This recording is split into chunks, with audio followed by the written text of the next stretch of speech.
Hello friends, दसिस classes में आप सभी का स्वागत है। और इस वीडियो में हम उत्तर वैदिक काल का धार्मिक स्थिति को देखने वाले हैं। ठीक है, कि रिलीजियस कंडीशन ड्यूरिंग लेटर वैदिक पीरियड। ठीक है, तो उस उत्तर ऋग वैदिक काल में हमने देखा था कि वो समय जो राजनीतिक हालत था, सामाजिक हालत था या आर्थिक हालत था, उसके हिसाब से या जो भी जरूरत था उसके हिसाब से उस समय का धर्म था। तो इस काल का धर्म भी इस समय का जो राजनीतिक हालत था, जो सामाजिक हालत था या जो आर्थिक स्थिति था, उसके हिसाब से यहाँ का धर्म है। ठीक है, और सभी को जोड़ के देखिएगा, सबको मिला के देखिएगा, और अगर कोई भी दिक्कत आता है तो कमेंट बॉक्स में लिखिएगा, फिर मैं उसे एक्सप्लेन करूंगा या बताऊंगा। ठीक है, चलिए एक एक करके देखते हैं। तो ऋग उत्तर वैदिक काल में एक सबसे बड़ा बदलाव ये आता है कि इंद्र के जगह अब प्रजापति सबसे बड़ा देवता हो जाते हैं। प्रजापति मतलब बाद में यही ब्रह्मा के रूप में ये आगे बढ़ेंगे। ठीक है, और जो त्रिमूर्ति का जो कॉन्सेप्ट का विकास हुआ है, तो उसका शुरुआती चरण आपको उत्तर वैदिक काल से शुरू होता है। यानी ब्रह्मा, विष्णु, महेश, ये तीनों का जो कॉन्सेप्ट है कि ब्रह्मा ने सृष्टि की रचना की और विष्णु जी पूरे क्या कहते हैं, पूरा सृष्टि को चलाने में मदद कर रहे हैं, और महेश है कि जैसे जी आपका संहार करने में मदद कर रहे हैं। तो ये जो तीन कॉन्सेप्ट है, ये जो तीनों कॉन्सेप्ट को जो शुरुआती चरण है वो आपको उत्तर वैदिक काल में शुरू होता है। ठीक है, मतलब बीज पड़ जाता है, डेवलप तो थोड़ा और बाद में आया, वो प्रॉपरली बाद में डेवलप होगा ये आइडिया, त्रिमूर्ति का आइडिया। ठीक है, और फिर इसके अलावा है कि इस काल में जो यानी अभी तक का काल को देख लीजिए, तो ज्यादातर जो पूजा किया जाता था या जो प्रार्थना किया जाता था या भी जो थोड़ा बहुत छोटे मोटे यज्ञ किए जाते थे, ये बेसिकली या तो पुत्र प्राप्ति के लिए होते थे या फिर गायों के लिए होते थे। मतलब कुछ जो एक मैटेरियल थिंग्स है या जो भौतिक वस्तुएं हैं उनके लिए पूजा किया जाता था या छोटे मोटे यज्ञ किए जाते थे। ठीक है, और इस काल में काफी हद तक वही चलता है। लेकिन जब उत्तर वैदिक काल जब खत्म होने के आसपास में आ जाएगा, उस समय आपको उपनिषद लिखे जाएंगे, और उपनिषदों में आपका आत्मा या ब्रह्म ज्ञान वगैरह का सबका चर्चा होता है। ठीक है, आत्मा परमात्मा क्या है, या फिर कैसे मतलब एक अच्छा जीव पूरे प्रकृति के साथ कैसे एक अच्छा जीवन जिया जाए, या पूरा प्रकृति क्या है सबको समझने का कोशिश किया जाता है। अभी तक उसको समझने का कोशिश नहीं किया जा रहा है। ठीक है, एक जो कुछ भी धार्मिक क्रियाकलाप किया जा रहा है सब भौतिक वस्तुओं को प्राप्त करने के लिए किया जा रहा था।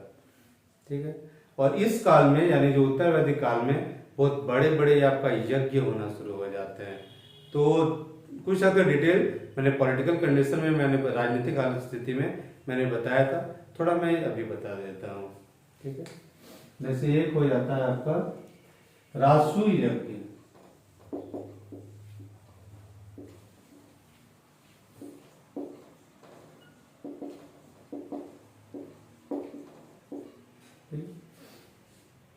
दूसरा है अश्वमेध यज्ञ।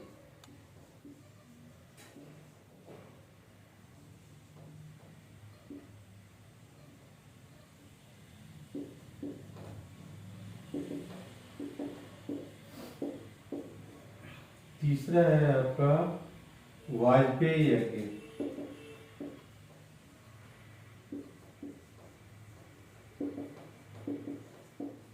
चौथा है अग्निस्तोम यज्ञ।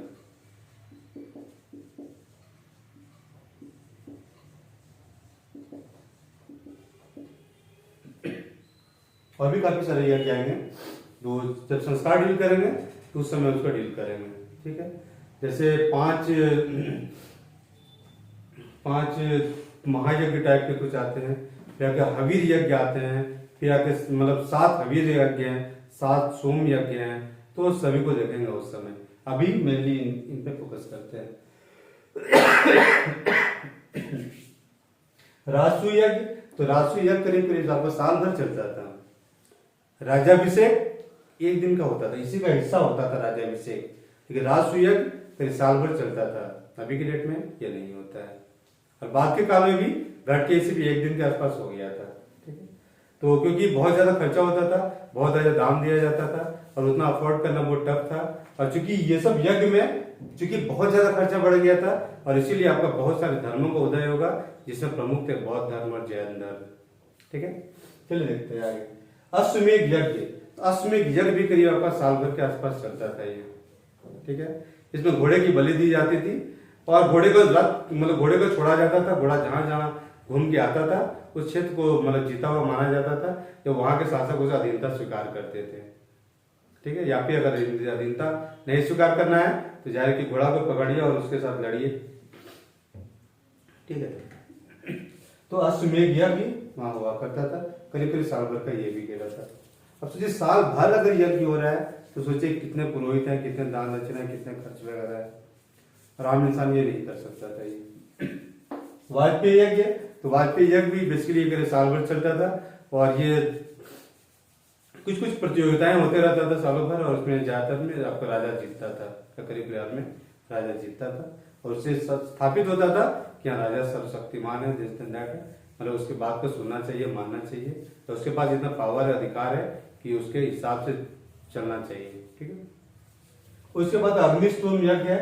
तो अग्निष्टोम में करने से पहले करीब साल भर तक जो स्त्री या पुरुष है, जो कपल है, जो आपको अग्निष्टोम को करना चाहता था, तो मतलब एक एस्थेटिक लाइफ, मतलब क्या कहें कि गृहस्थ जीवन नहीं, मतलब एक साधु संत टाइप में साल भर वो लोग को रहना पड़ता था। उसके बाद वो लोग इस अग्निष्टोम यज्ञ को कर सकते थे। ठीक है, तो कितना लंबे समय तक चल रहा है, कितना दान दक्षिणा हो रहा है। कुछ जगह तो यहाँ तक मिलता है किसी यज्ञ में, कुछ किताब में भी मिला है कि 2,40,000 गाय को दान दे रहा है। आप सोचिए एक यज्ञ होगा और 2,40,000 गाय को दान देना पड़ेगा, तो सोचिए कितना जो देने वाले क्या हालत होगा।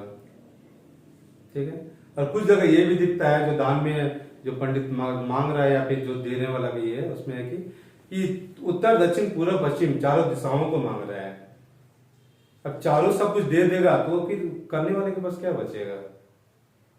ठीक है, तो धीरे धीरे क्योंकि उस समय खेती होना शुरू हुआ था, व्यापार थोड़ा ज्यादा हो रहा था, तो इस चक्कर में तो पैसा काफी आ रहा था, तो पैसा पे दो मतलब वर्ग कंट्रोल करना चाह रहा था, तो कंट्रोल करने के चक्कर में जो जितना खींच सके टाइप वाला खेला था वो, तो उसके हिसाब से मतलब आप ज्यादा से ज्यादा दान में आप मांग कर रहे हैं, राजा भी ज्यादा से ज्यादा कर लेना चाह रहा है, तो उस हिसाब से कुछ कुछ ये चल रहा था खेला इसका। ठीक है, तो ये तो अभी वाले होगी बेसिक यज्ञ जो थे, काफी मतलब इतना साबित हो जाता है, काफी बड़े यज्ञ थे, काफी खर्चीले हो गए थे, और इस कारण से अब 6वीं शताब्दी में देखेंगे कि इसका विरोध के रूप में बहुत अनिश्वरवादी मतलब स्थापना भी होता है, बौद्ध धर्म, जैन धर्म, या फिर बहुत सारे भगवान पर न मानने वाले भी बहुत सारे पंथ वहां पे विकसित होते हैं। क्योंकि अगर बहुत ज्यादा खर्चा होगा तो जाहिर है कि सभी कर नहीं सकते हैं, बहुतों को दिक्कत होगा, तो एक बैलेंस स्थापित जरूर होना चाहिए खर्च में कि कितना करना चाहिए, कितना नहीं करना चाहिए, और सभी का जीवन ठीक से चलना चाहिए वगैरह। ठीक है, तो अब इसके बाद के काल में आते हैं कि उत्तर वैदिक काल में ही आपका चार चीज का स्थापना होता है। ये तो वन आश्रम देख ही चुके हैं,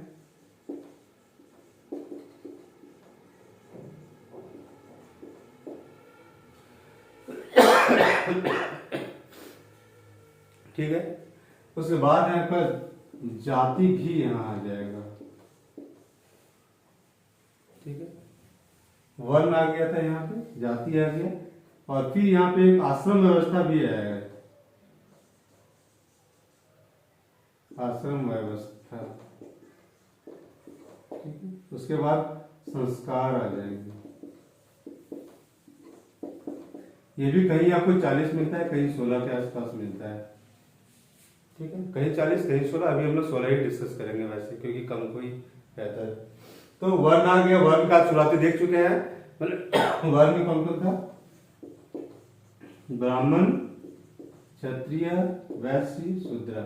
अच्छा, जो ऋग्वेद का जो 10वां मंडल है, जहाँ पुरुष सूक्त दिया हुआ है, वह क्षत्रिय नाम नहीं दिया हुआ है, वह राजन्य नाम दिया हुआ है।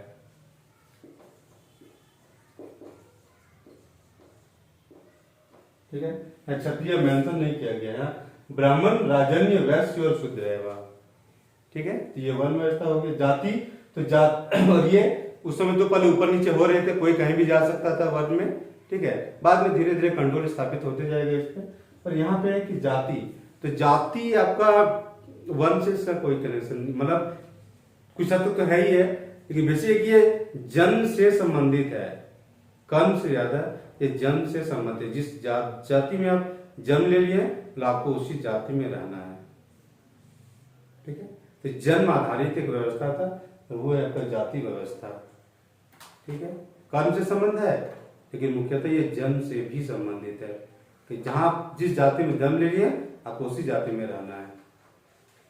ठीक है, आश्रम व्यवस्था, तो आश्रम व्यवस्था में 4 तरह का आश्रम का स्थापना होता है, और ये 4 आश्रम है आपका ब्रह्मचर्य आश्रम,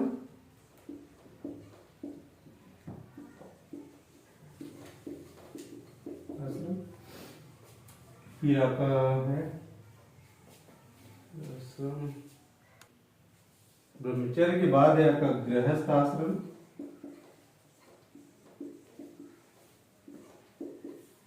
फिर है आपका वानप्रस्थ आश्रम,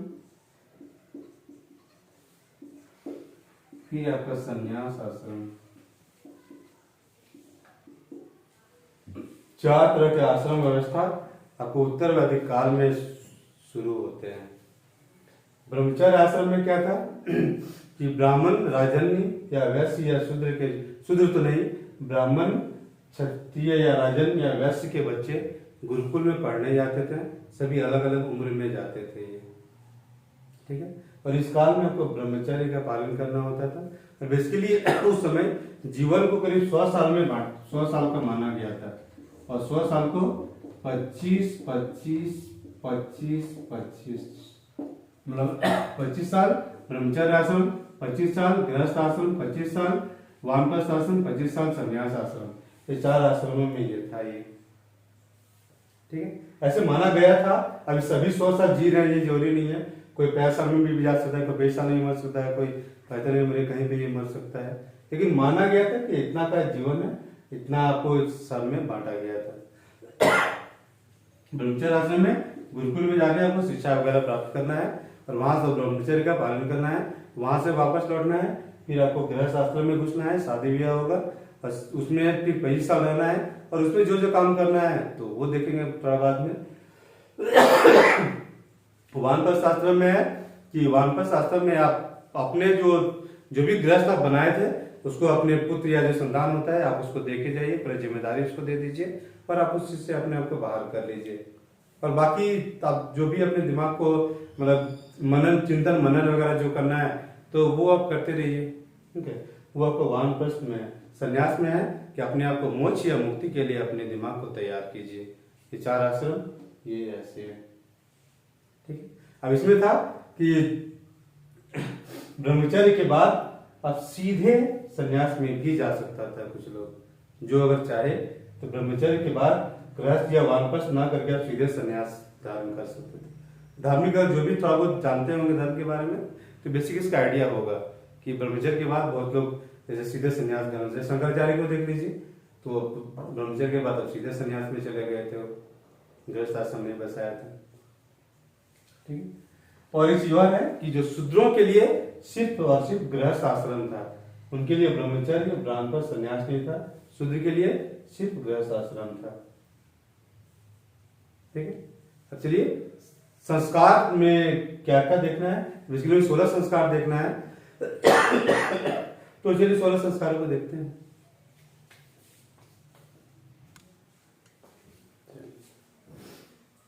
ऐसी और है कि जो आश्रम व्यवस्था शुरू किया गया था तो उसको करने के पीछे भी कुछ कारण था, और कारण यह था कि जो एक इंसानों का जो इच्छा होता है या जो सामाजिक जरूरतें होता है, ये दोनों के बीच में एक बैलेंस स्थापित करने के लिए किया गया था। इंसान चाहता तो बहुत कुछ है, लेकिन अगर सब कुछ चाहते चाहते चाहते रहेगा तो भी सामाजिक लक्ष्य फिर गड़बड़ाना शुरू हो जाते हैं, और समाज में जो एक बैलेंस स्थापित करके रखना होता है वो बैलेंस स्थापित ही रह सकता है। अगर कोई भौतिकवादी सब मुझे चाहिए मुझे चाहिए मुझे चाहिए करता रहेगा तो फिर दूसरों के अधिकारों का हनन करना शुरू कर देगा। तो दूसरों के अधिकारों का भी रक्षा होना चाहिए, ठीक है, और इस इंसान की भी जरूरतें पूरा होना चाहिए। तो दोनों के बीच बैलेंस स्थापित करने के लिए आपका आश्रम व्यवस्था को स्थापना किया गया था। और इसके तहत माना गया था कि इसके तहत 4 लक्ष्यों को पूरा करने का बात किया गया था, ठीक है। और वो 4 लक्ष्य थे धर्म, अर्थ, काम और मोक्ष। 4 क्या थे? धर्म, अर्थ, काम और मोक्ष, 4 लक्ष्य थे। धर्म में जो मतलब पूरे मानव सभ्यता को जो भी कारण ठीक से चलाना है और जो ईश्वर के लिए जो करना है वो सब करना है, तो वो आपके धर्म पे हो गया। और फिर धर्म अर्थ पे है कि आप पैसा कमाने के लिए आप जो भी काम कर रहे हैं वो अर्थ वाला हो गया, कि परिवार चलाना है तो आपको अर्थ उपार्जन करना ही पड़ेगा, ठीक है। काम, अगर आप सृष्टि को चलाना चाहते हैं या मानव जाति को आगे बढ़ाना चाहते हैं कि आगे मानव जाति आगे बढ़ते रहे, तो काम मतलब वो मतलब क्या कहते हैं कि फर्टिलिटी या सेक्स से संबंधित है। तो वो अगर बच्चा नहीं होगा, उसका बच्चा नहीं होगा, उसका बच्चा नहीं होगा, तो मानव सभ्यता ऐसे ही खत्म हो जाएगा। तो आप काम पे भी ये कर रहे हैं। उसका बाद मोक्ष, तो अब मोक्ष के लिए आप मुक्ति पाने के लिए कार्य कर रहे हैं, ठीक है। मतलब मेंटली जो भौतिक चीजें जितना है उसे मेंटली अपने आप को बाहर निकाल रहे हैं, अपने दिमाग को शांत कर रहे हैं, तो फिर आप मोक्ष में जाके आप मुक्ति पा रहे हैं, ठीक है। तो वो सब कॉन्सेप्ट कब आता है? तो ये उत्तर वैदिक काल में आता है, ठीक है। उत्तर वैदिक काल में आत्मा का भी कॉन्सेप्ट आ जाता है। आत्मा है क्या? कि आत्मा कभी नहीं मरेगा, ठीक है। बाद में कुछ कॉन्सेप्ट ये भी आता है कि आत्मा और ईश्वर मतलब ईश्वर में ही आत्मा समाहित होता है, ठीक है। या कुछ कहा गया कि अहम ब्रह्मास्मि, या खुद को ही आदमी ब्रह्मा मानना शुरू कर देता है कि इंसान भी या गुरु जो भी था वो अपने आप को ब्रह्मा मानने लगता है। मतलब आत्मा है, ब्रह्मा, आत्मा खुद ही है, ब्रह्मा खुद ही है। तो बहुत सारा हचपच होता है।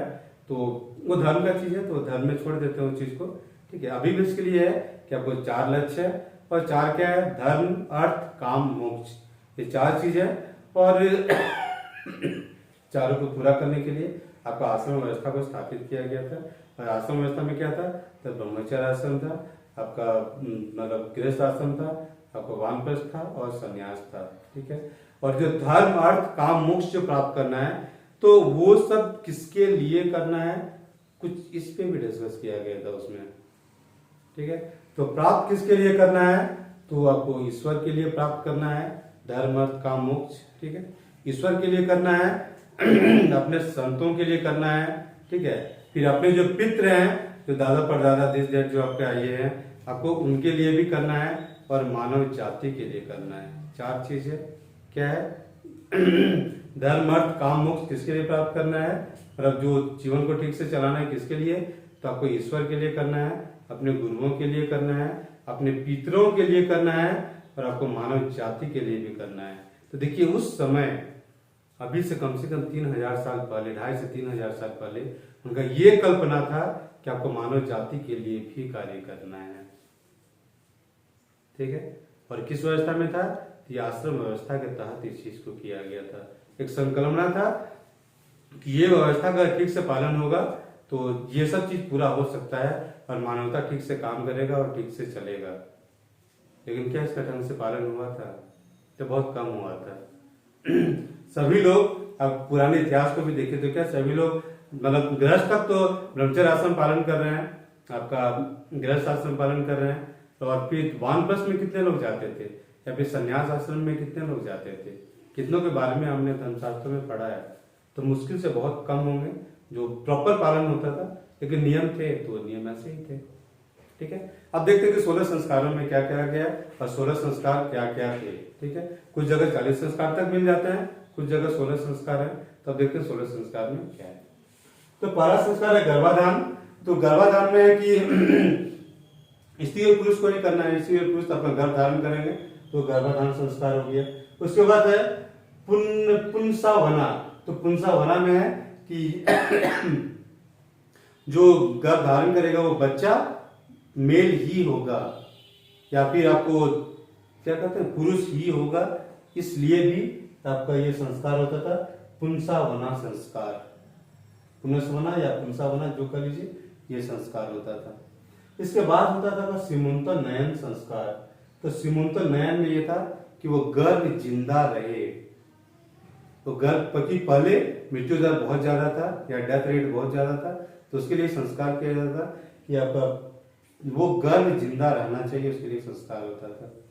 ठीक, उसके बाद है कि आपका जात कर्म होता था, वो किस जाति से संबंधित या किस जाति में जाएगा, जो भी चीज है वो, तो जात का एक संस्कार होता था, कास्ट के। फिर एक नामकरण संस्कार होता था, उसका नाम रखा जाता था, तो नामकरण संस्कार हो गया। एक निष्क्रमण संस्कार है, ये करीब जब चौथा महीना के आसपास में ये होता था, बच्चा हो जाता था, तब ये संस्कार होता था। और पहला वर्ष वैदिक मंत्रों के साथ उससे पहला वर्ष सूर्य को दिखाया जाता था। ठीक है, इधर मंत्रों का उच्चारण हो रहा है, एक प्रॉपर जगह उसको बैठाया जाता था और सूर्य को उसको दिखाया जाता था कि ये ऐसे। तो वो कब है, तो ये आपका निष्क्रमण संस्कार में है। उसके बाद अन्नप्रसन्ना है, अन्नप्रसन्ना में पहले बार उसको खाना खिलाया जाता था। ठीक है, उसके बाद कर्ण छेदना, उसके बाद कान को छिद्र किया जाता था तो मतलब कान छेदने का भी उस समय संस्कार हुआ करता था। उसके बाद है चूड़ाकर्मण, तो चूड़ाकर्मण में है कि आपका बाल को मतलब क्या कहते हैं, मुंडन किया जाता है इसमें, इस संस्कार में। तो मुंडन संस्कार के एक तरह से कर सकते हैं कि चूड़ाकर्मण में तो मुंडन संस्कार होता था। फिर विद्यारंभ, फिर यहाँ पे आपका शिक्षा शुरू होता था विद्यारंभ संस्कार से। इस संस्कार के बाद विद्या ग्रहण करना शुरू करते हैं या पढ़ाई लिखाई आपका शुरू हो रहा है। ठीक है, इसके बाद होता था कि उपनयन संस्कार होता था। ठीक है, तो गुरुकुल जाने से पहले आपका उपनयन संस्कार किया जाता था। ठीक, और इसके बाद होता था वेदारंभ, तब अब आप गुरुकुल चले जा रहे हैं और आप वेदों का अध्ययन करना शुरू कर रहे हैं। वेद का अध्ययन है, दर्शन है, फिलोसफी है, जो भी है, तो वो आप अध्ययन शुरू कर रहे हैं, तो वेदारंभ आपका यहाँ से शुरू हो रहा है। ठीक है, जब वो अध्ययन खत्म हो जाएगा, फिर आपका केसन्या आएगा कि अब उतना दिन मुंडन करा के थे, मतलब सिंपल जिंदगी जी रहे थे, भिक्षा वगैरह करके अपना खाना चला रहता है या आश्रम में ला के देते थे खाना, उसके बाद खाना मिलता था। अब एक आप केस रखना अब आप शुरू करेंगे। ठीक है, अब बाल रखना यहाँ से शुरू होगा और उसके बाद फिर यहाँ से समर्पण संस्कार से, तो यहाँ समर्पण संस्कार होगा, मतलब अब आप गुरुकुल से बाहर आ गए। ठीक है, अब आप एक नॉर्मल गृहस्थ वाला जिंदगी जिएगा, तो अब यहाँ पे आपका मैरिज संस्कार भी होगा वहां से, मतलब विवाह संस्कार है ये, मतलब यहाँ से शादी हो रहा है। और शादी के बाद अब इस संस्कार में आपको जब जहाँ जी रहे हैं तब आपको बहुत सारे काम करना पड़ेंगे।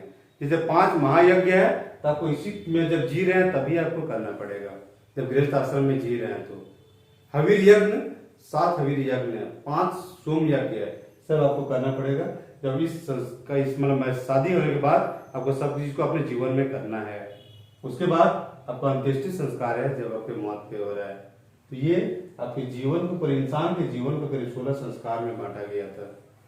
अलग अलग विद्वानों ने, अलग अलग धर्मशास्त्र वालों ने अलग अलग तरीके से बांटा है, लेकिन मिनिमम को भी हम देखें तो ये 16 संस्कार थे। शुरू गर्भधान, गर्भधान किया, पुनस्वना, मेल चाइल्ड हो, मतलब मेल चाइल्ड हो, और मतलब सीमंतोनयन, मतलब वो जिंदा रहे। जात कर्म, जात के लिए नामकरण, नाम हुआ। निशा में सूर्य को दिखाया, अन्नप्रसन्ना खाना खिलाया, कर्म छेदना, कान में छेदा, चूड़ाकर्मण मतलब मुंडन हो गया, विद्यारंभ मतलब विद्या ग्रहण करना शुरू कर दिया, उपनयन मतलब अब उपनयन संस्कार में इसके लिए वो वेद गुरुकुल जा रहा है, उससे पहले इस संस्कार को किया जाता था, उपनयन संस्कार। बाकी वेदारंभ, वेद का अध्ययन शुरू हो रहा है कि आप के संन्यास केस रखना शुरू करेगा। समंत्र संस्कार, गुरुकुल से बाहर आ रहा है। मैरिज, तो मैरिज में क्या शादी वाला, शादी भी संस्कार था। बाकी यहाँ एक मृत्यु, तो ये मृत्यु संस्कार, अंत्येष्टि संस्कार, तो मृत्यु का भी एक संस्कार हो रहा है।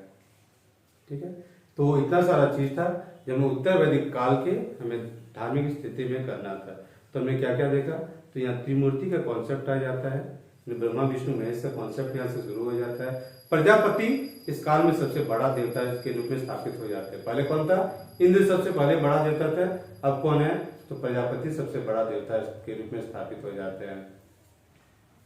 ठीक है, उसके बाद है क्या बड़े बड़े यज्ञ होना शुरू हो जाते हैं। बड़े बड़े यज्ञ में क्या मिलता है, तो हमें राजसू यज्ञ मिलता है, अश्वमेध यज्ञ मिलता है, वाजपेयी यज्ञ मिलता है और अग्निस्तोम यज्ञ वाला मिलता है। बाकी कुछ कुछ और गृहस्थ आश्रम में अभिज्ञ 7 पंच महायज्ञ है, 7 आपका सोम यज्ञ है और फिर 5 आपका हवीर यज्ञ है, तो वो सब यज्ञ भी आपको आ जाता है। ठीक है, उसके बाद वर्ण सामंत स्थापित हो गया था। अब जात भी अब शुरू हो जाएगा, मतलब कास्ट या जात जाति प्रथा आपका ये उत्तर वैदिक काल से आपका शुरू हो रहा है। ठीक है। और उसके बाद देखिए आपका आश्रम व्यवस्था आ रहा है। तो आश्रम व्यवस्था में 4 आश्रम है आपका, ब्रह्मचर्य आश्रम, फिर आपका गृहस्थ आश्रम, फिर आपका वानप्रस्थ आश्रम, फिर संन्यास आश्रम। क्यों किया गया था? तो ये धर्म, अर्थ, काम और मोक्ष 4 पुरुषार्थ को प्राप्त करने के लिए आश्रम व्यवस्था का स्थापना किया गया था। ठीक है। क्वेश्चन आता है कभी कभी 4 पुरुषार्थ क्या क्या थे, तो ऑप्शन आएगा तो आपको चुनना पड़ सकता है। या फिर 4 आश्रम कौन कौन से, किसके बाद क्या था, तो वो भी आपको चुनना पड़ सकता है। ठीक है। उसके बाद आता है आपका 16 संस्कार, जो कि हमने यहाँ पे देखा। तो 16 संस्कार इंसान की जिंदगी को बांटा गया था, इंसानों को सभी को करना होता था उस समय। ठीक है। तो अब नेक्स्ट क्लास में देखेंगे कि हम महाजनपद काल, मोस्ट वेली महाजनपद काल देखेंगे, या फिर झारखंड शुरू करना होगा तो झारखंड के किसी टॉपिक को देखेंगे। Thank you.